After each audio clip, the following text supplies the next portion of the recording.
All right, so you're a new nurse, you've memorized all the numbers, you know the ranges by heart. But what happens when a patient's vitals look totally normal on the screen, but your gut is just screaming that something is off? Well, today, we're going beyond the textbook. We're going to talk about clinical judgment and the art of reading the room, and way more importantly, reading your patient. And this quote, it just hits the nail on the head, doesn't it? School gives you the what, the normal ranges for blood pressure, heart rate, all of it. But the second you hit the floor, you realize it's the why that actually matters. So, yeah, today we are diving headfirst into all that messy, real world context. Because here's the thing, vital signs aren't just numbers you plug into a chart. They're a story, they're clues. And your job as a nurse is to become a detective and interpret what that story is telling you about the actual human being lying in that bed. It's all about connecting the dots. Okay, so before we get into all the tricky stuff, let's just do a super quick, rapid-fire review of the basics. You know, the foundational numbers you've had drilled into your head, just to get us all on the same page. First up, temperature. You know the lingo. Febrile means they've got a fever. Afebrile means they don't. But here's the key clinical pearl. A rising temp is often your very first clue that an infection might be brewing. You've got to watch that trend like a hawk. Next, we've got heart rate. If it's over 100, we say they're tacky. Under 60, they're Brady. And just like a fever, one of the first things you should think of is infection. A high heart rate is the body's natural response to stress. And believe me, fighting an infection is a huge stressor. A lot of times, temp and heart rate climb together. Blood pressure. Let's be real for a second. That textbook 120/80, it's more of a suggestion than a rule. In the real world, things like stress or a patient being dehydrated, we call that being dry, can make these numbers go all over the place. The most important number isn't the textbook one. It's your patient's own normal, their baseline. And last of the big ones, respirations and O2 sats.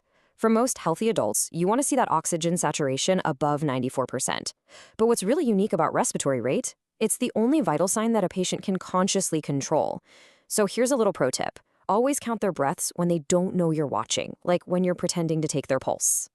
All right, the refresher is over. Now we get to the good stuff. This is the part that truly separates a good nurse from a great one, understanding that context is absolutely everything. This slide says it all, really. You see an O2 sat of 90% on a healthy person, and yeah, that's alarming. But for your patient with chronic COPD, 90% might be their goal. Their body has literally adapted to running on less oxygen. If you crank up their O2 trying to get them to 100, you could actually suppress their drive to breathe. See? Context completely changes the game. And it's not just about chronic conditions. Think about the whole picture. Did your patient just get here after a scary, bumpy ride in an ambulance? Of course their blood pressure is going to be high. Or are you taking it right before their morning BP meds are due? It's probably going to be elevated. These little real-world details are crucial pieces of the puzzle. So, here's a huge tip for your charting. Trends tell the real story, not a single snapshot in time. If a patient's systolic pressure is always around 150, well, that's just their baseline. But if they're usually 110 and all of a sudden they jump to 150, whoa, that's a massive red flag. Your note needs to reflect that. Something like patient's BP trending upwards, now 150/90 from a baseline of 110/70. That context is everything for the next person reading your chart. Okay, let's build on that.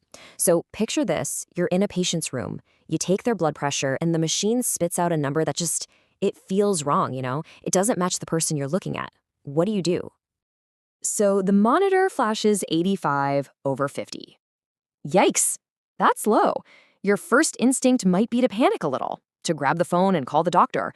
But hold on, just take a breath.